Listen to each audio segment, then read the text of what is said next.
Thomas Soto. Officiellement, il s'appelle l'Espace Gaïa. Dans les faits, c'est la première salle de shoot officielle en France. Projet on ne peut plus controversé qui ouvrira ses portes après-demain à l'hôpital Lariboisière à Paris. Bonjour Dany Cohn-Bendit. Bonjour Thomas. Ce matin, c'est le sujet dont vous avez tenu à parler. Alors Dany, par pitié, ne venez pas nous réciter votre chapelet sur la drogue, le cannabis, etc. etc. Du calme, monsieur tout le monde, du calme.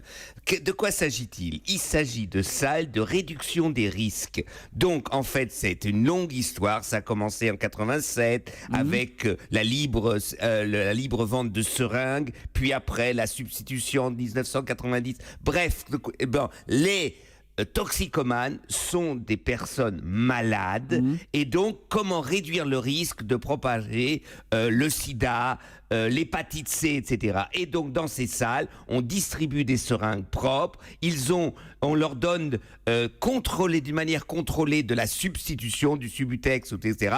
C'est-à-dire qu'on réduit les risques de maladie des toxicomanes. C'est quelque chose de très important qui fonctionne dans beaucoup de pays. Bon, mais Dany, donc la France va devenir de fait le 10e pays à ouvrir une salle de shoot, 30 ans après la Suisse, donc plus de 20 ans après l'Allemagne. C'était à Francfort la première en Allemagne, et vous étiez d'ailleurs à l'époque adjoint au maire de Francfort. C'est passé comme une lettre à la poste là-bas ou pas ?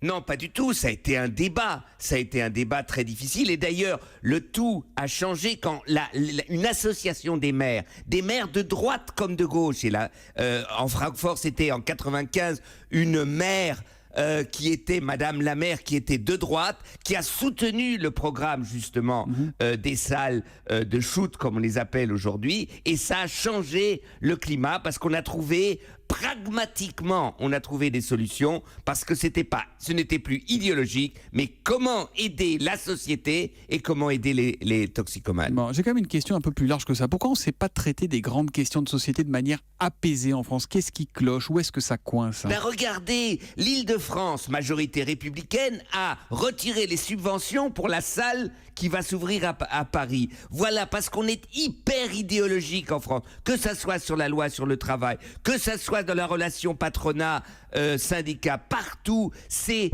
hyper idéologisé notre débat, et c'est pour ça que ça ne fonctionne pas. Les solutions pragmatiques, bipartisan, on dit en Amérique, c'est-à-dire des deux côtés, on s'accorde au moins pour avancer dans une direction, on ne sait plus faire en France, et c'est ça qui est terrible, et donc on n'arrêtera pas ce débat idéologique sur les salles de shoot. Tout le monde sait que c'est la solution, et dans 10 ans, on va se retourner en France et va dire « mais pourquoi on n'a pas fait ça plus tôt ?» Voilà, il y a eu des morts, il y a eu des malades, parce qu'on est malade de notre incapacité de trouver des compromis. L'humeur de Dany, c'est tous les matins à 8h moins 10, et il est tout terrain, Dany Cohn-Bendit sur Europe 1. À demain, Dany. À demain Thomas, ciao ciao.